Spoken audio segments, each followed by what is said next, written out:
Hello everyone, today we are going to talk about daily MCQs for July 19th, 2018 and these MCQs are going to hold a lot of importance for the upcoming RBI examination. The MCQs as well as the related information that I am going to discuss today is very important for the upcoming examination. I am expecting some questions to be asked from these areas, so I request you to go through them very seriously and also to make notes simultaneously. Without wasting any time, let's start with the first question. According to the Dell Women Entrepreneur Cities Index, which are the following, has topped the list of world's top 50 cities for women entrepreneurs. Now, indices are a favorite of RBI and many other government exams. So, it's important that you are able to remember a lot of information related to every index that has been released in the past 1 year or so. I'm also going to come out with a detailed video on all the important indices in the past 1 year, and I request you to go through that as well on a serious basis. So the answer to this question is New York, as is mentioned here. New York has topped the list of world's top 50 cities for women entrepreneurs. It is released by Dell Women Entrepreneur City Index, and that is also important. Bengaluru is the top Indian city at 40 and Delhi at 49. The index measures, as the name itself suggests, the city's ability to attract and retain high potential women entrepreneurs. The government has decided to withdraw the contentious FIDI bill, a very important issue. Therefore, the features or the objective of FIDI is important. Allowing bankers to breathe easy. What does FIDI stand for? The answer is Financial Resolution and Deposit Insurance. This was a bill which was presented recently in the parliament, and there were two controversial clauses in this. Number one, the bail-in clause, and number two, the amount of insurance on deposits. So these were the two issues that had created a stir in the parliament and also outside. What exactly the bail-in clause was? The bail-in provision said that depositors will have to bear the part of liability. Depositors, being the owners in some or the other way of a bank, will have to bear a part of liability of a bank if it goes bankrupt or if it has any outside liabilities. Depositors do not have enough insurance or are not guaranteed the return on their deposits. Insurance on deposits was another problematic issue, wherein the previous version, the previous bill or the previous law said that depositors have been guaranteed rupees 1 lakh insurance, up to 1 lakh insurance on their deposits, but the new one did not have any criteria, and the government said that they might have or they will have a criteria in the future, but they did not have anything, and before it could be changed, the FIDI bill has been withdrawn. Once the banning of unregulated deposit schemes bill is passed, the following would be the penalty. A very important bill. I'm expecting some question in phase 1 or especially in phase 2 in ESI section to be asked in this examination. Jail term up to 10 years, jail term up to 5 years, penalty of up to rupees 50 crore. The answer is D, both A and C, that is jail term up to 10 years and penalty of up to rupees 50 crore. The idea or the objective of this bill, banning of unregulated deposit schemes bill or a bill against Ponzi schemes, is to protect small investors from Ponzi schemes and prevent unregulated entities from raising money or collecting deposits from individuals. Once the bill is passed in the legislature, it is still lying pending in the legislature. Then running a Ponzi scheme could face a jail term of up to 10 years and a fine or penalty of up to rupees 50 crore. What exactly happens in a Ponzi scheme? Companies or individuals typically seek public funds, providing or guaranteeing high rates of interest, which actually are never provided to the depositor. They guarantee that they will provide high rate of interest, but that actually never happens. That's why it's a Ponzi or a fraudulent scheme. The bill also proposes to set up a competent authority at the state level.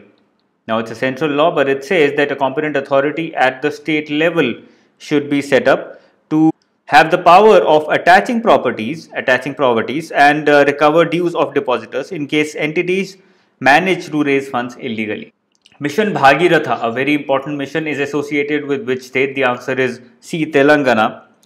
The project aims to supply piped drinking water across the state, including to 5.5 million rural households sourced from the river. The name of the river is also important here. It can also be asked in the examination: Godavari and Krishna. Under the Right of Children to Free and Compulsory Education Second Amendment Bill, the government has decided to.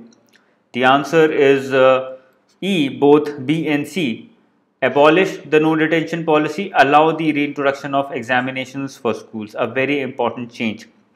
Now, the right of children to free and compulsory education had the no detention policy, which means that students from class 5 to 8th could not be detained even if they failed to pass the examination, whatever examination was held under this act. Now that policy has been removed, and I'll be discussing the reason also, the primary reason of why the no detention policy has been abolished.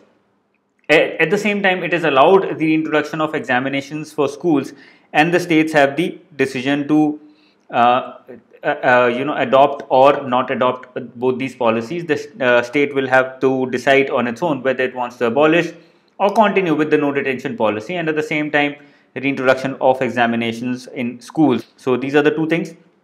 Why exactly has this happened? ASER report came out recently for the year 2016. It was for the students of rural India,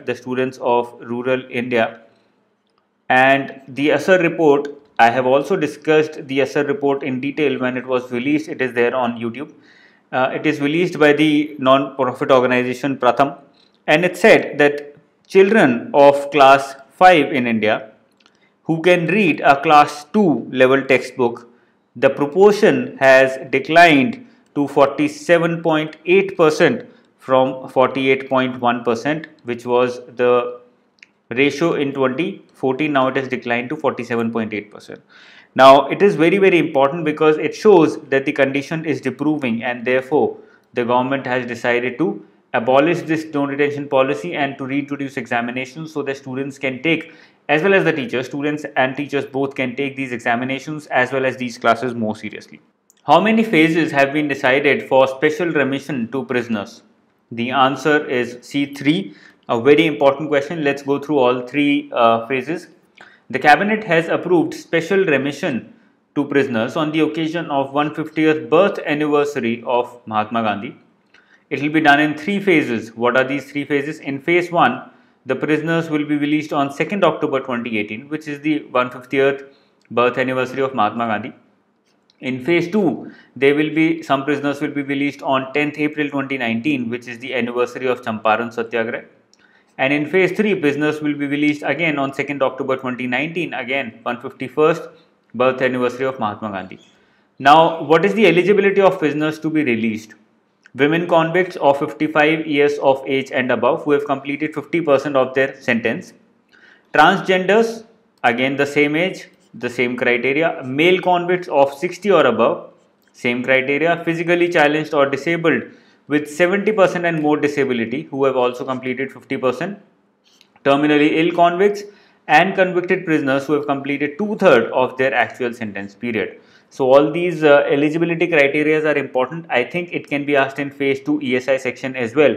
So you should take this very seriously. Which of the following has recently been fined a record 5 billion antitrust fine by the European Union?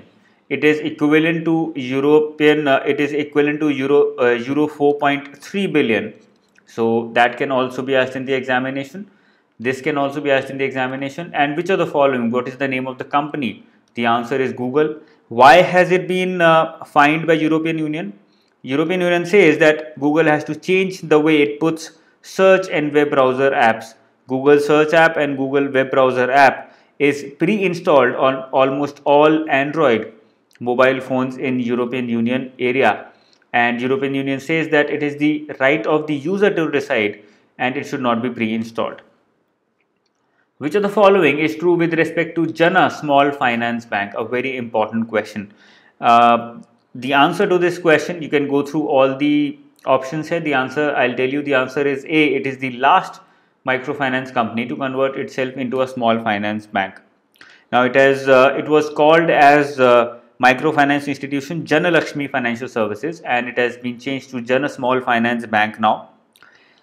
It is the last microfinance company to convert into a small finance bank, and it incurred or reported losses of rupees 3,400 crores up to March 2018. That's why it has now been converted to a small finance bank. To convert these losses into profits, it has incurred a loss of 3,400 crores. Neeraj Chopra is associated with. The answer is javelin throw. With not very well known face and name, but a very important name. He has won the gold medal at Sotteville athletics meet in France, which was held in France recently, and he had also won another gold medal in 2016 Junior Championship. That's why he's a very important personality.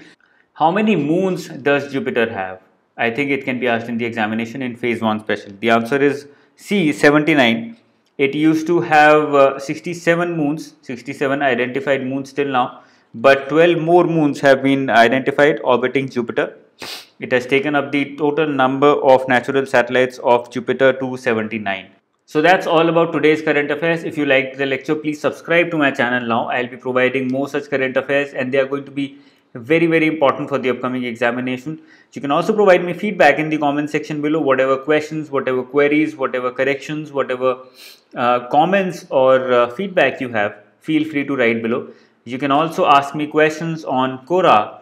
I have more than 200 answers there, and I will be very happy to answer your queries so that everybody can benefit from them, and you can ask your questions more freely out there.